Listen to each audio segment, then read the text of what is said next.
Hi, I'm Ron Paulk, designer of the Paulk workbench and the total station. So the project in the shop today is building a couple of floating shelves for a friend of mine's office. So this isn't a very complicated project. I designed it in SketchUp. In a previous video I showed how I did that and what it's going to look like. So my materials are basically a sheet of 3/4 inch oak plywood from the lumber store. It's a shop grade oak. It's I think it was about $65 a sheet, so it's not inexpensive. It's nice finish though, and prefer that to solid oak for anything structural because obviously it's larger pieces, not having to laminate together narrower pieces of oak. It's much more cost effective, and structurally it's more sound than solid material, which will have more of a tendency to expand and contract and cup. It's more, plywood with its laminations is more dimensionally stable. So what I also had to do though was I'm creating this floating shelf, which is going to have a top and a bottom, kind of a hollow inside, about 1 inch hollow. And so I'm going to use that to connect it to the wall so that the shelf just appears to be just sticking out of the wall and floating without any corbels or any kind of brackets.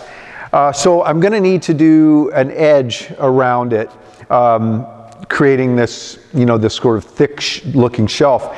And I wanted to buy some oak trim and just apply it. That would have been the simplest, easiest thing. But I couldn't really find anything. I found some casing and some base molding and didn't like any of it. So I went ahead and bought a piece of 1x6 and solid oak. And I'm going to rip it in half, and that will give me the dimension I need. And then I'm going to put an edge detail on it with my router.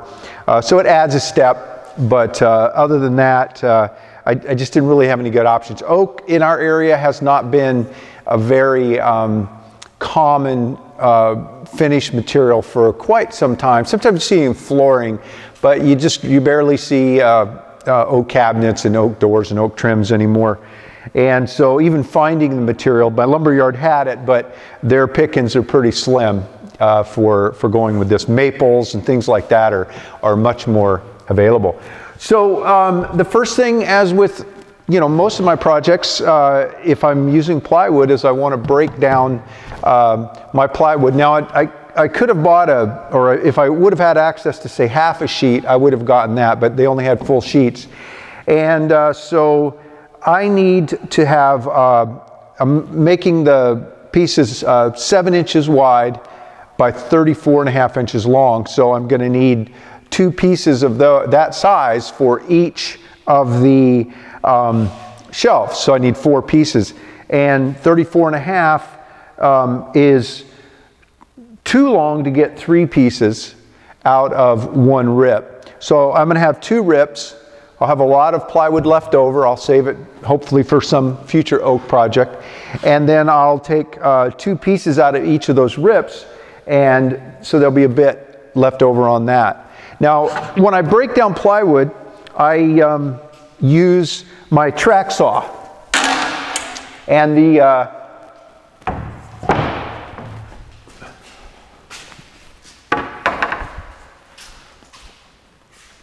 So when I break down plywood, I always use my track saw.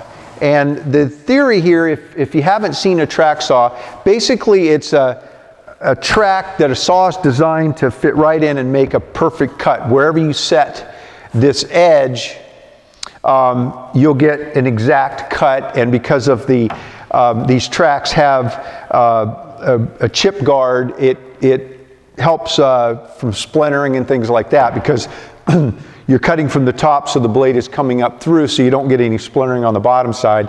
And on the top side, that's taken care of with that. These aren't new. They've been around the track saws have been around for a long time. They're fairly new to the US. I think the rest of the world, particularly Europe, has been using them a long time. I used to have a bigger shop, and I had, fixed base shop with big cabinet saws, and I had crosscut sliding fixtures for, you know, a couple of big Powermatics I had. And they worked okay, but you're still moving the plywood across the table saw. And I don't care how big your table saw is, it's very difficult to, one, you're muscling the wood around, and also just a little bit of movement in the plywood running, the edge running to your fence. Even if you've got a really big fence, you're going to get a little bit of wobble, and it's just hard. And obviously, if you've got a big shop, you've got say a saw with a 10-foot stroke, which is a big bed, and you lay the plywood on that bed or on that table, and then with ball bearings and everything, the plywood is sitting stationary, and you're moving that table across the blade, and you get a really nice cut that way. And that's, in a big production shop, that's the way to go.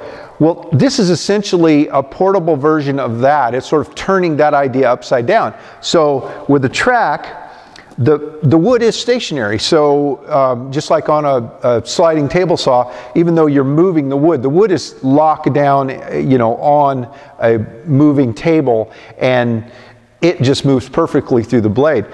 Well, in this case, we're just sort of flipping that over, and we're moving the blade. Instead of having a moving table, we just have the blade moving, but it's fixed. It's going to give you a perfect cut relative to your adjustment to it. No different than any kind of table saw. You've got to get your adjustment right.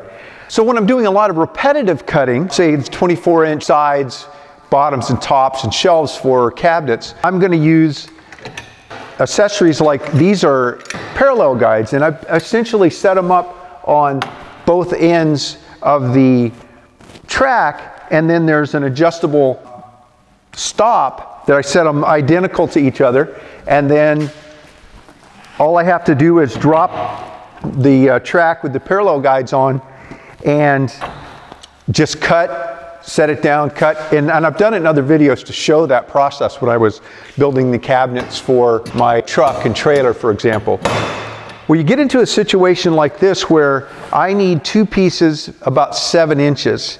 And then what happens is that the guides, you know, they have a limitation of how far down they'll go, and the track itself is, you know, a certain width. So what I've found is when I get down into where my rips are going to be narrower, 12 inches, things like that, I will then make a gross cut, a cut that's a little wider than double of what I need, and then I'll use my table saw. Even when I'm doing cabinets and I'm doing the spreader cleats, the backing cleats for, you know, all made out of 3/4 rip to 3.5 inches, I'll rip a piece 3 or 4 of those wide, and then I'll set up my table saw at 3.5 and just run those through. So it's not an either or situation. For narrow stuff, the table saw is great, it's what I'll use. And for breaking down plywood, I will obviously use the track every time.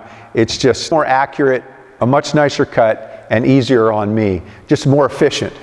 So on my workbench, I have sacrificial strips, 3/4 inch wide, that I always carry with me. So I throw them on my bench top, and that holds any material up that I'm cutting so that I can cut through and not damage my workbench.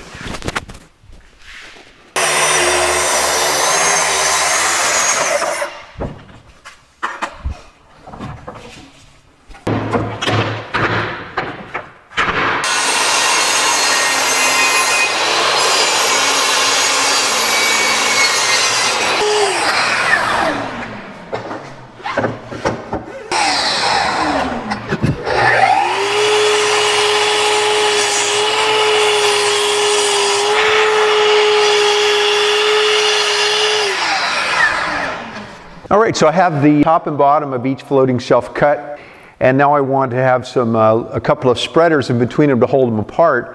So I'll have 2 for each. I'm going to make them 1 inch. So I'll cut some 3/4 plywood 1 inch wide and cut it to exactly 34. Next up in part 2, I'll finish assembling the structure of the floating shelf.